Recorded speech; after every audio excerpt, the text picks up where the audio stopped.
L'histoire de l'humanité, conférence de Holger Strohm. Holger Strohm, né le 7 août 1942 à Lübeck, est l'auteur de plus de 40 livres. Il s'est fait connaître par ses ouvrages spécialisés au sujet des dangers de l'énergie nucléaire et de la sécurité des centrales nucléaires.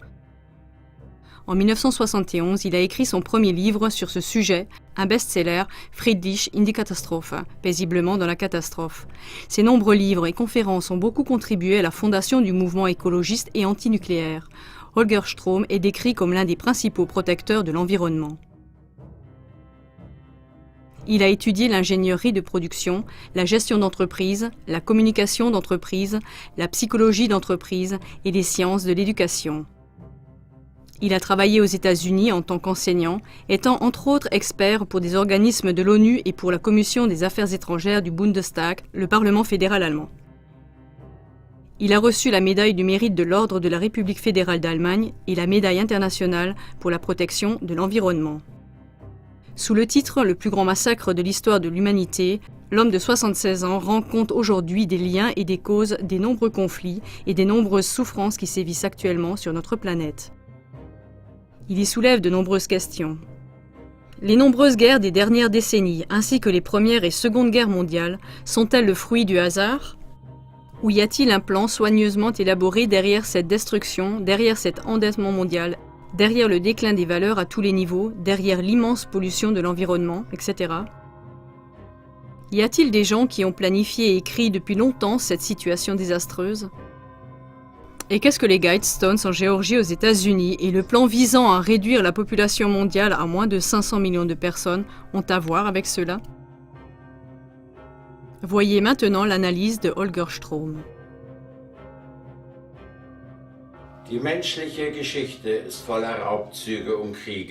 L'histoire de l'humanité est pleine de pillages et de guerres.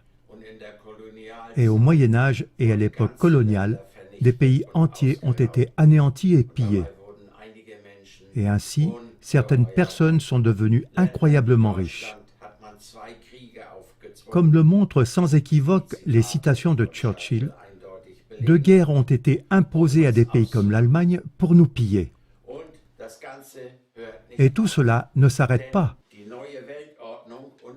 Parce que le nouvel ordre mondial et ses francs-maçons de haut rang prétendent tout contrôler et dominer.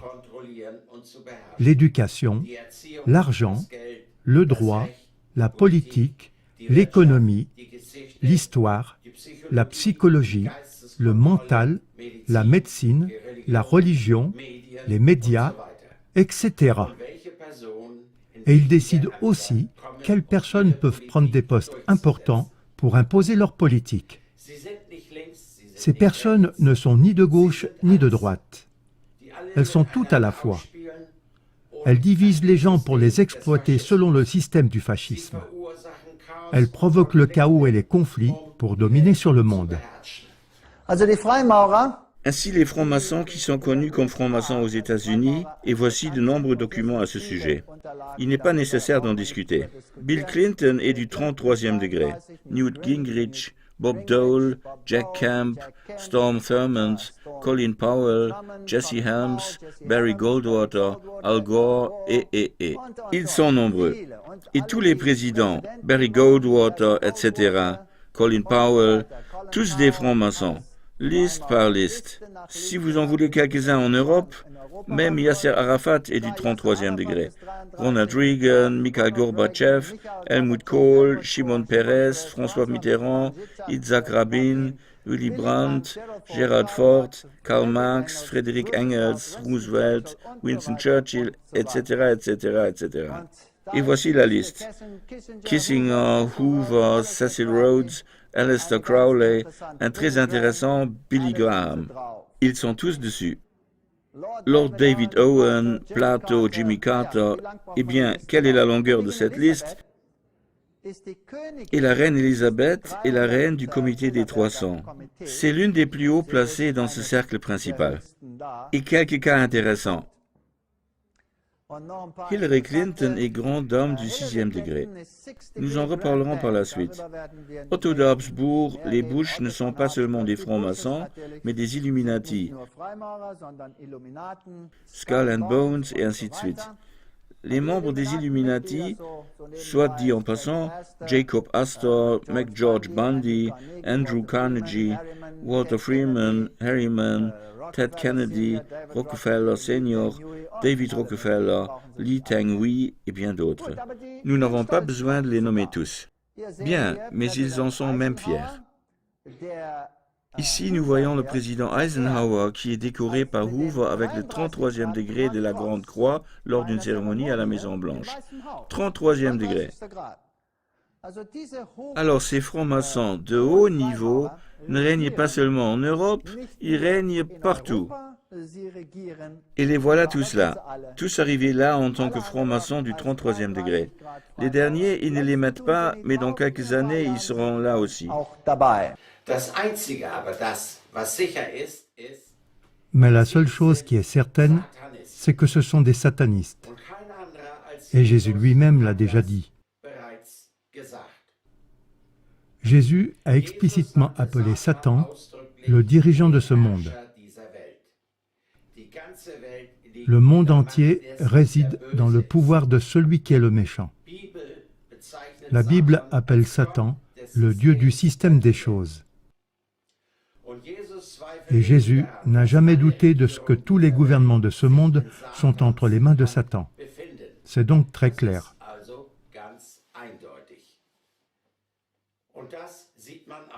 Et vous pouvez le voir sur ce qu'on appelle les Guidestones en Géorgie.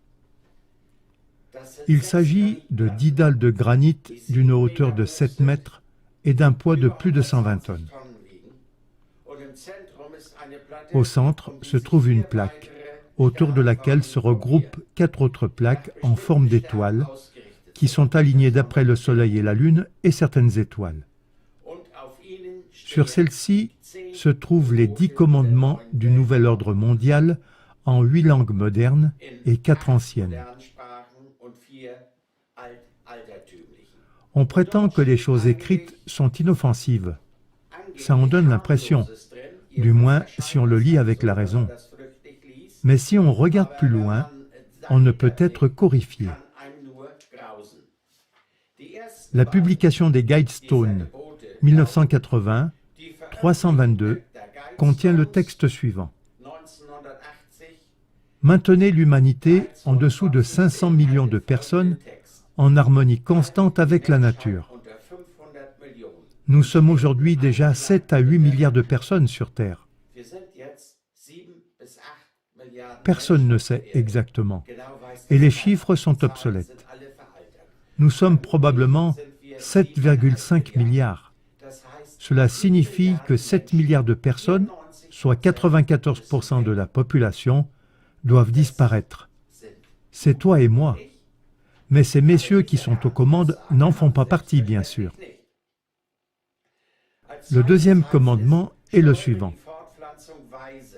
Orienter intelligemment la reproduction en améliorant les capacités physiques et la diversité. Et c'est ainsi de suite. Le tout est clairement un texte du nouvel ordre mondial. En fait, une œuvre d'art, mais une œuvre d'art satanique.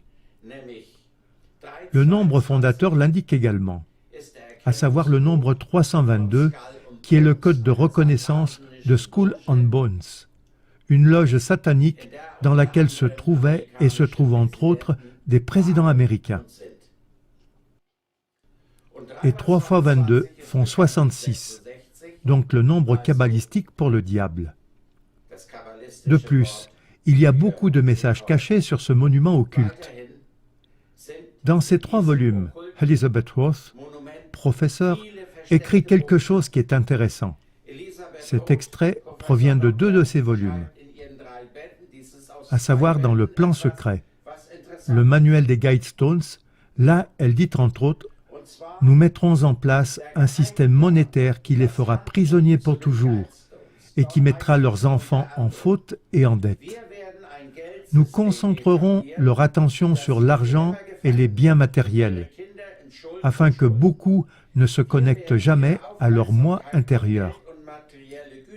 Nous utiliserons des métaux mous, des accélérateurs de vieillissement et des tranquillisants dans les aliments et l'eau, et aussi dans l'air. Les métaux les mèneront à ce qu'ils perdent leur intelligence. Il s'agit donc de l'aluminium, du cuivre, etc., à travers les chemtrails. Nous promettons de trouver un antidote dans nos nombreux domaines, et nous les nourrirons avec plus de poison.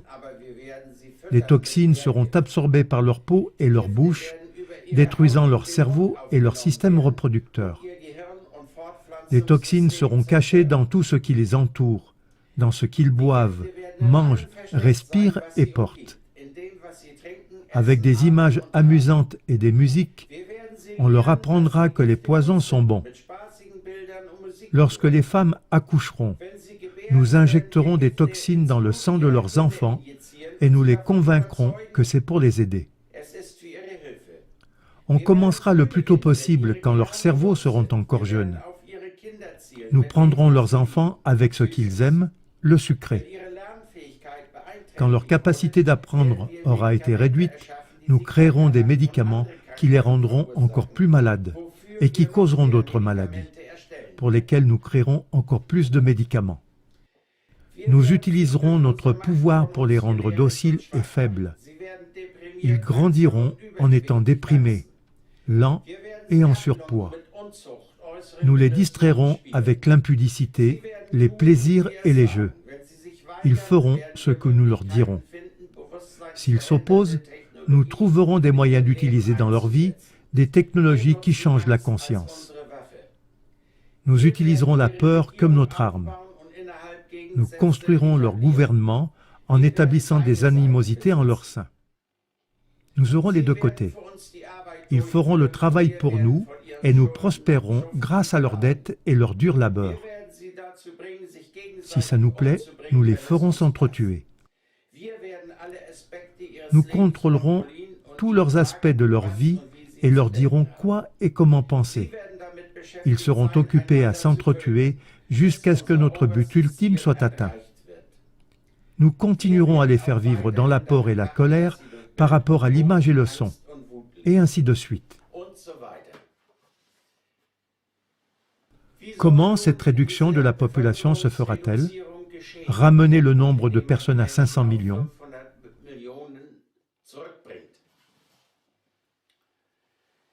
D'une part, cela se produit par la radioactivité.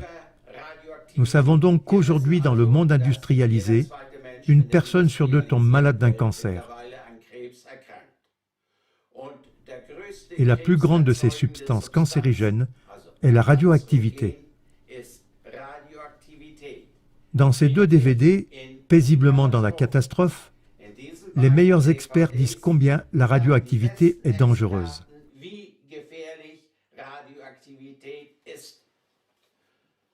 Le professeur John Goffman, qui était à la fois physicien et médecin et directeur du National Livermore Laboratory, un institut de recherche aux États-Unis et un employé de haut rang de la Commission Atomic Energy, était le principal chercheur en plutonium. Il a constaté qu'un seul kilogramme de plutonium pour réacteur suffit pour donner à des dizaines de milliards de personnes sur Terre leur dose mortelle pour avoir le cancer du poumon, si le plutonium est distribué de façon régulière et uniforme.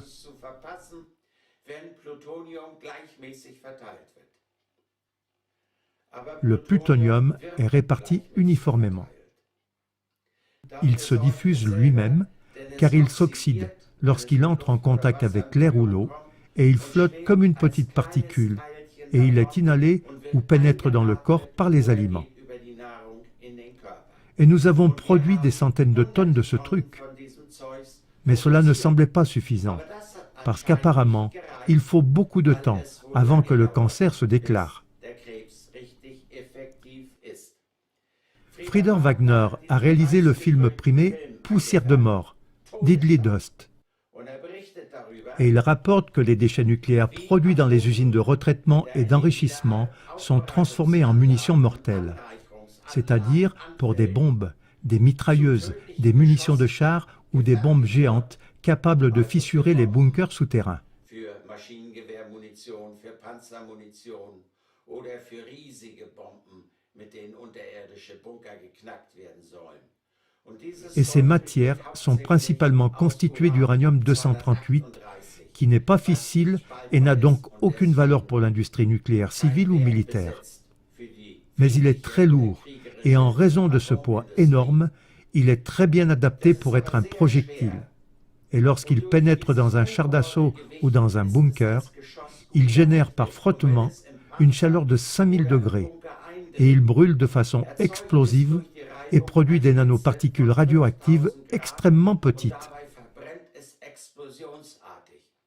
Und erzeugt kleine Nanoteilchen, kleine Winzigteilchen aus Radioaktivität.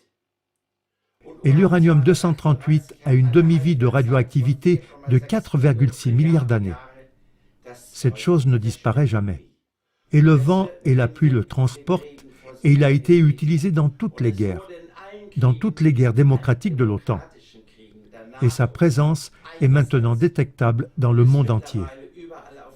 Et là où il a été utilisé, les taux de cancer ont grimpé en flèche.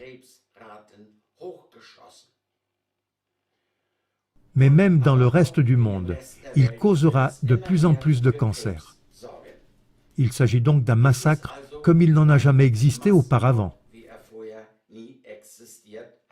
Mais en plus de cela, ce massacre est réalisé par d'autres méthodes. Le magazine allemand Focus a publié un article détaillé au début de l'année 2019, Alarme Sperme.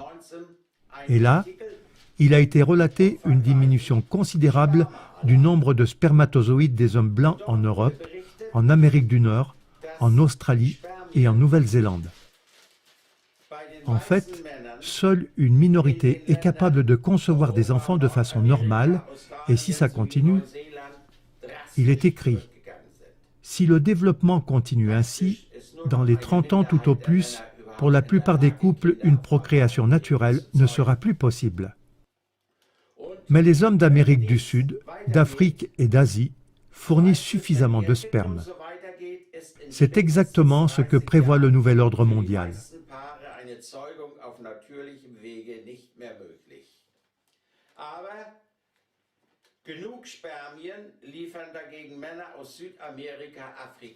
La race blanche doit être remplacée par une race mixte négroïde. C'est ce qui a été fait.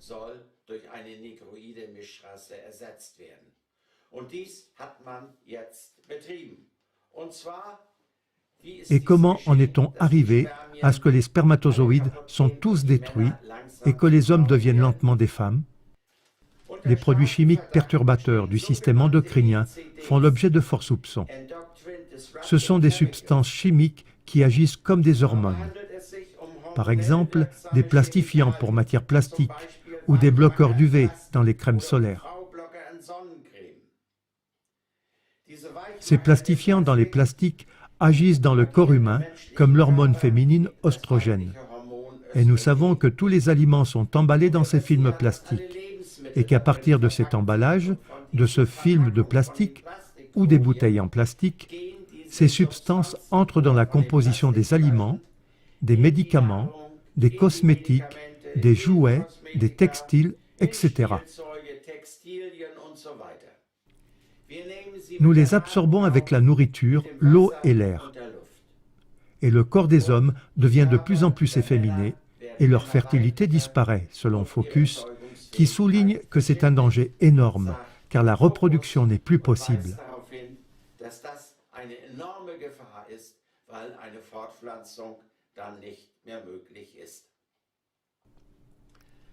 Un autre moyen de nous décimer est la guerre. Actuellement, les guerres sont à nouveau propagées.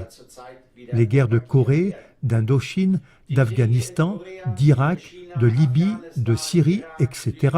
ont coûté la vie à des millions de personnes et dévasté leur pays. À l'heure actuelle, il existe une menace de guerre froide entre l'OTAN et la Russie. Il en résulte une course aux armements et une intense propagande de guerre.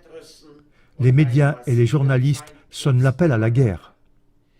les gouvernements et leurs services secrets se livrent à des manœuvres trompeuses et à des campagnes de diffamation.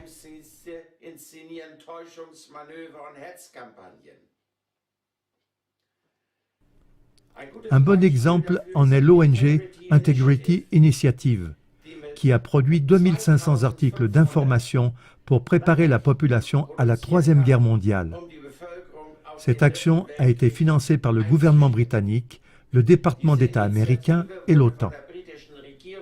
Cette ONG a construit un vaste réseau de politiciens, de rédacteurs en chef, de services secrets, de généraux, de scientifiques pour diffuser de manière ciblée une propagande d'atrocités contre la Russie, la Syrie, la Chine, etc. C'est tout à fait cohérent avec le fait qu'Angela Merkel et Emmanuel Macron ont signé un traité à Aix-la-Chapelle le 22 janvier 2019. Ce qui signifie une intensification des préparatifs de guerre. Et ils veulent remplacer les troupes américaines qui se retirent de Syrie pour renverser Assad. En Allemagne, la machinerie de guerre d'Ursula von der Leyen est en train d'être renforcée, alors qu'on sait qu'il y a plein de matériel qui n'est plus fonctionnel. Mais ce qui compte, c'est de préparer la population à la guerre.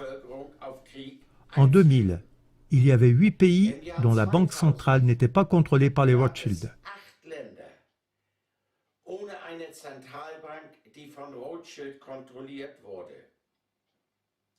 Aujourd'hui, il n'y en a plus que 4.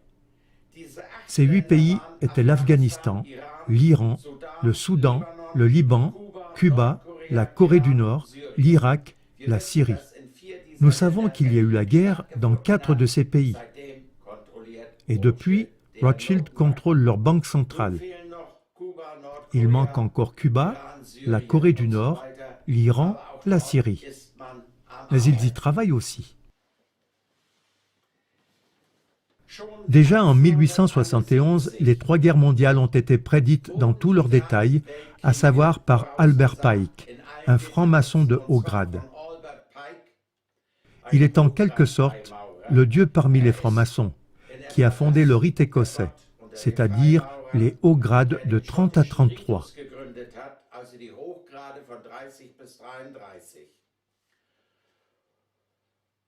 Et en 1871, il a écrit une lettre à Mazzini, qui était le chef des Illuminati, dans laquelle il prédit les 3 guerres mondiales et décrit exactement ce qui allait se passer.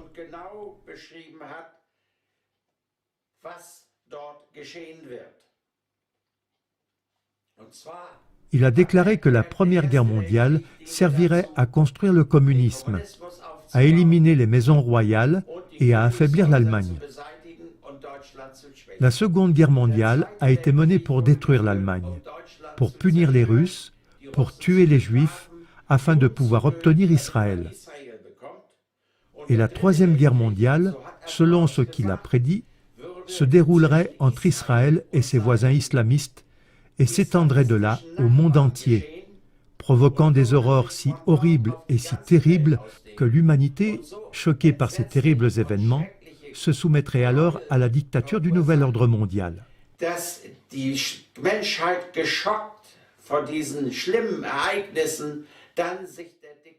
Extrait de la conférence du professeur Walter Weith. En août 1871, Albert Pike a écrit une lettre à Mazzini dans laquelle il explique le plan de ce qui doit se passer dans ce monde. Quelle guerre doit venir jusqu'à ce que nous ayons finalement ce gouvernement mondial unique et que nous ayons finalement détruit le protestantisme. Super, c'est donc une guerre contre le Christ. Que s'est-il passé après la Seconde Guerre mondiale? C'est exactement ça qui est arrivé. Et puis, une Troisième Guerre mondiale. Nous ne l'avons pas encore, mais ce qui se passe dans le monde semble intéressant. Elle est censée se produire au Moyen-Orient, et elle est censée être une guerre entre le judaïsme et l'islam. Et elle se répandra partout dans le monde. Et cette guerre entre musulmans et juifs est censée provoquer la bataille d'Armageddon. Albert Pike explique ensuite un peu plus cela et écrit dans une autre lettre comment cela devrait se passer. Nous voulons d'abord établir les nihilistes et les athées, c'est-à-dire ce système communiste athée, et ensuite nous voulons provoquer un cataclysme, une guerre et une souffrance si terribles qu'on n'a jamais vu cela auparavant. La Première et la Seconde Guerre mondiale étaient exactement comme ça. Et à la fin, nous voulons montrer aux gens ce que l'athéisme absolu peut réellement accomplir. Il devrait y avoir un bain de sang. Et à la fin, cet athéisme et le christianisme seront vaincus en même temps, et la doctrine pure de Lucifer, avec l'anéantissement du christianisme et de l'athéisme, sera réalisée en même temps.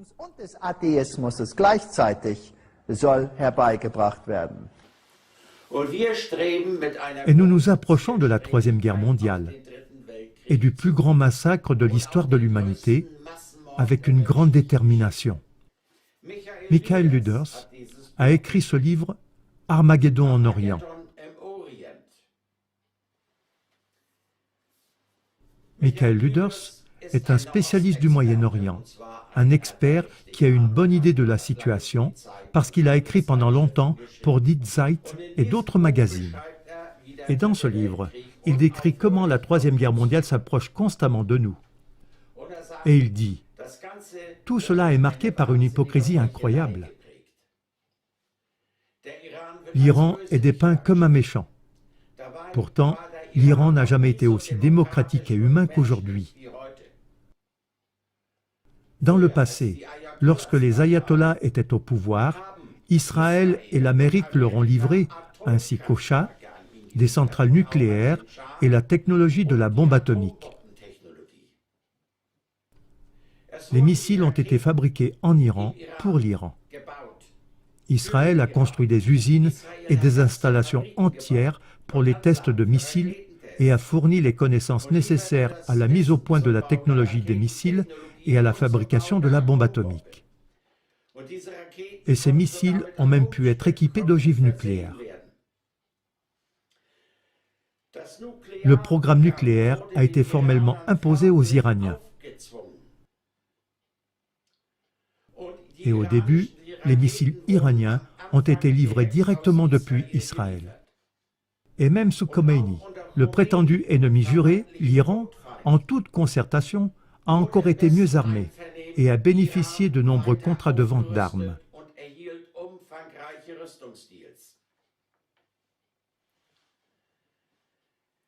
En 1980, Reagan et les dirigeants de la CIA, George Bush et William Casey, se sont mis d'accord sur la fourniture à grande échelle d'armes à l'Iran et leur remplacement, à la condition que les otages américains ne soient libérés qu'après l'investiture de Reagan.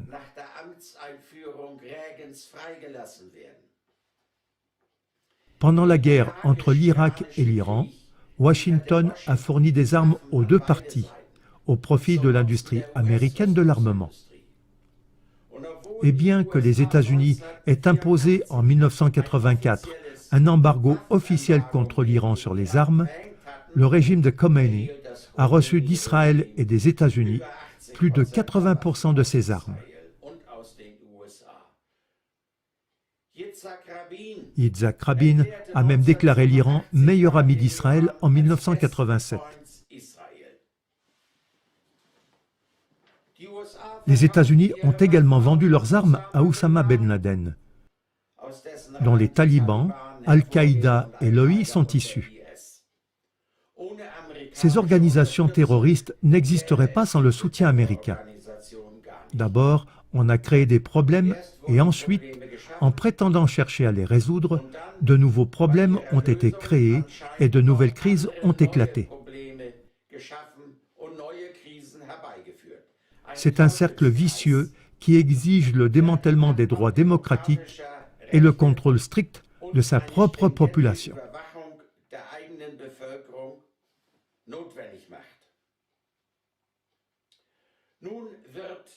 Aujourd'hui, l'Arabie saoudite est en train de s'armer davantage. Après l'Amérique et les États-Unis, ce sont les Saoudiens qui dépensent le plus pour les armes.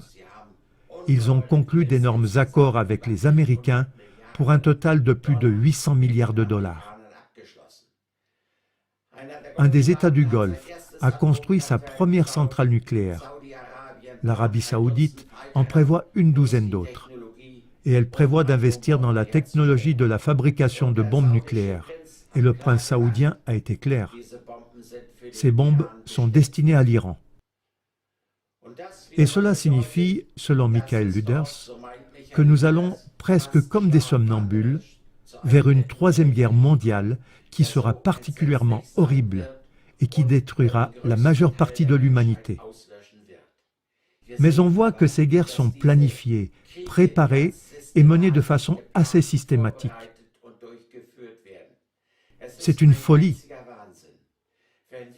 Si nous, les humains, nous ne nous réveillons pas, et si nous n'envoyons pas ces dirigeants au diable, nous mourrons tous.